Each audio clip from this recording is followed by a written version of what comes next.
Assalamualaikum warahmatullahi wabarakatuh. Perkenalkan, nama saya Lailatul Syarifah dari kelas Manajemen Kinerja dengan NIM 101201037. Di sini saya akan memaparkan hasil dari ujian akhir semester Manajemen Kinerja. Soal yang pertama, keberhasilan suatu organisasi sangat ditentukan oleh pemimpin dan gaya kepemimpinan yang baik dalam mengelola organisasi untuk mencapai tujuannya. Jawabannya benar. Soal yang kedua, para karyawan seringkali bersikap resisten terhadap kinerja karena tidak memandang manajemen kinerja sebagai sesuatu yang tidak berguna. Jawabannya salah. Soal yang ketiga, kinerja merupakan hasil pekerjaan yang mempunyai hubungan kuat dengan tujuan organisasi, kepuasan konsumen, dan kemampuan untuk memberikan kontribusi secara ekonomi. Jawabannya benar.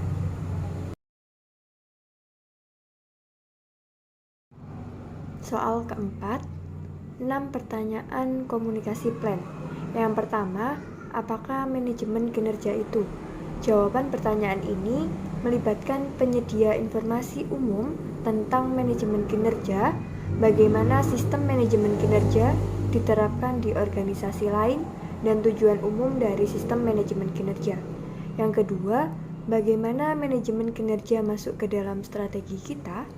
Untuk menjawab pertanyaan ini, kita harus memberikan informasi tentang hubungan antara manajemen kinerja dan perencanaan strategis.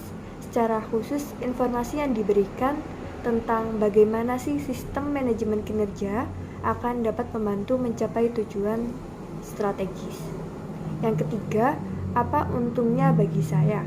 Rencana komunikasi yang baik menggambarkan manfaat beberapa manajemen kinerja bagi semua pihak yang terlibat.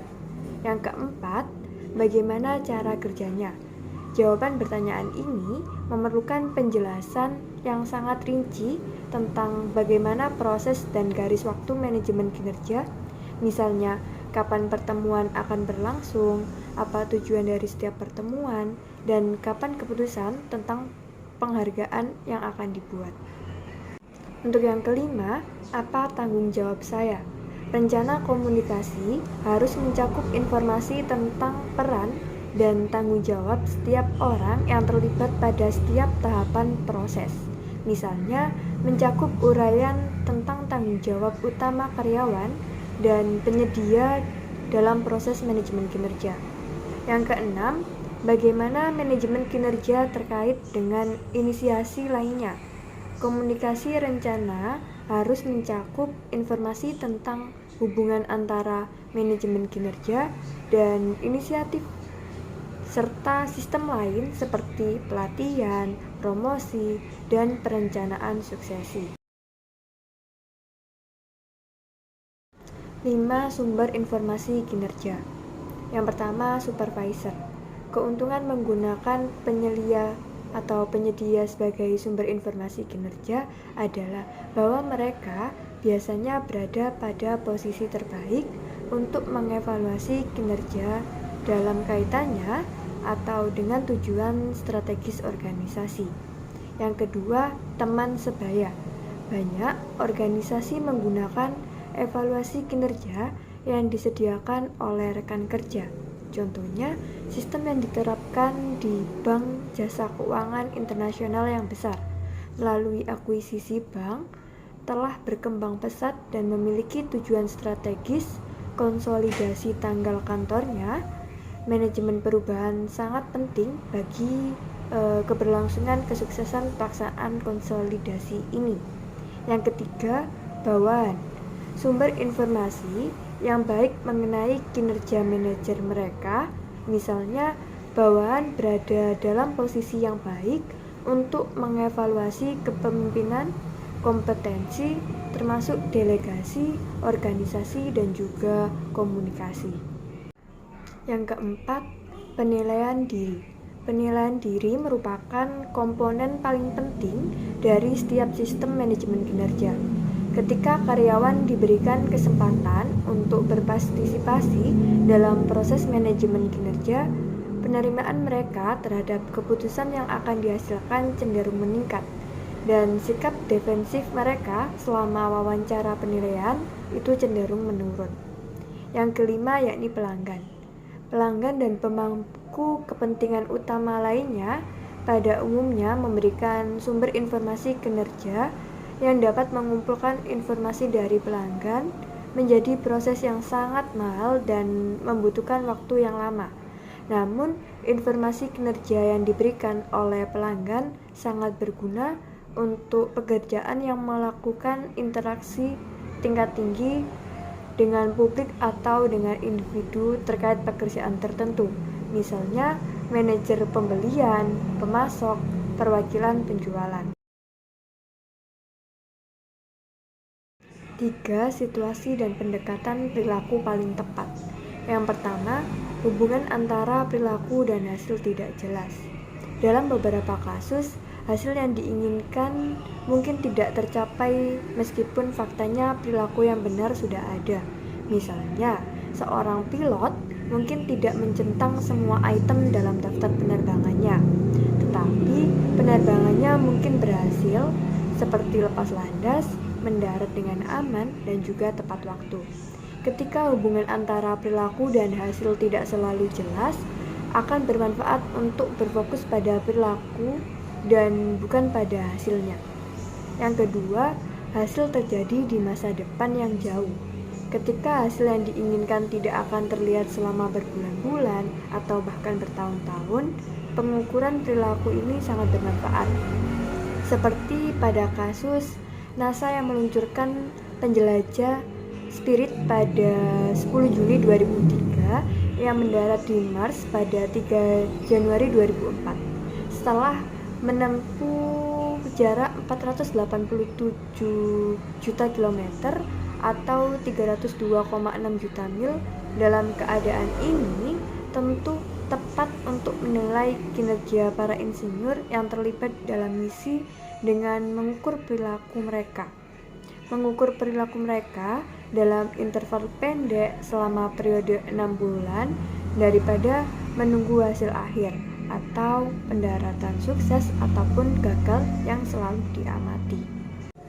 Yang ketiga, hasil yang buruk disebabkan oleh penyebab di luar kendali pemain atau ketika hasil kinerja karyawan berada di luar kendali, masuk akal untuk melakukannya. 10 karakteristik determining objective. Yang pertama, harus spesifik dan jelas. Tujuan harus mudah dipahami. Selain itu, mereka harus dapat divertifikasi dan juga terukur. Misalnya, arahan potongan biaya berjalan sebesar 20%. Yang kedua, menantang. Tujuan harus menantang, tetapi bukan tidak mungkin untuk dicapai. Mereka harus teregangan, tetapi karyawan harus merasa bahwa tujuan dapat dicapai dengan baik dan benar. Yang ketiga, disepakati. Agar paling efektif, tujuan harus dihasilkan dari kesepakatan antara manajer dan karyawan. Karyawan membutuhkan kesempatan untuk berpartisipasi dalam menetapkan tujuan.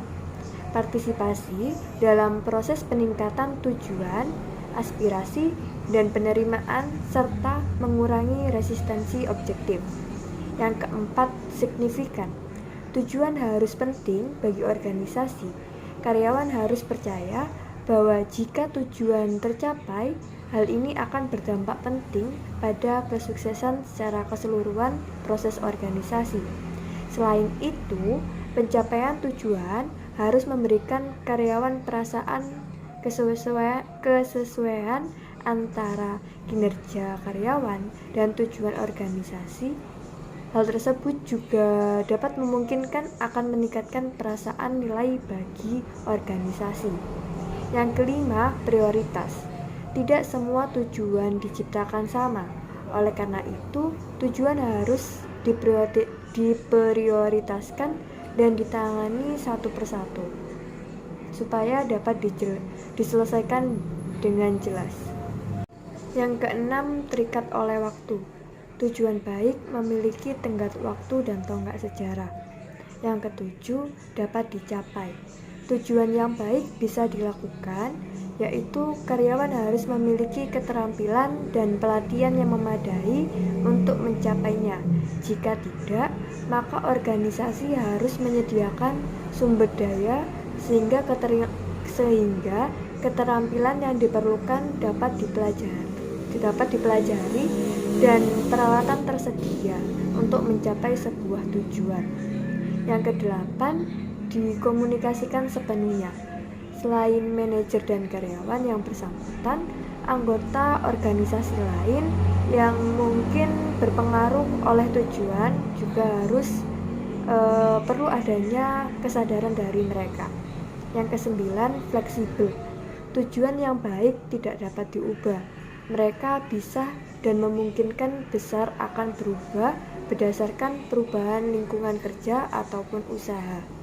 Yang ke-10 atau yang terakhir, jumlahnya terbatas, terlalu banyak tujuan untuk mungkin menjadi tidak dicapai, telah terlalu sedikit mungkin tidak memberikan kontribusi yang cukup tinggi bagi organisasi. Maka tujuan harus adanya jumlah batasan.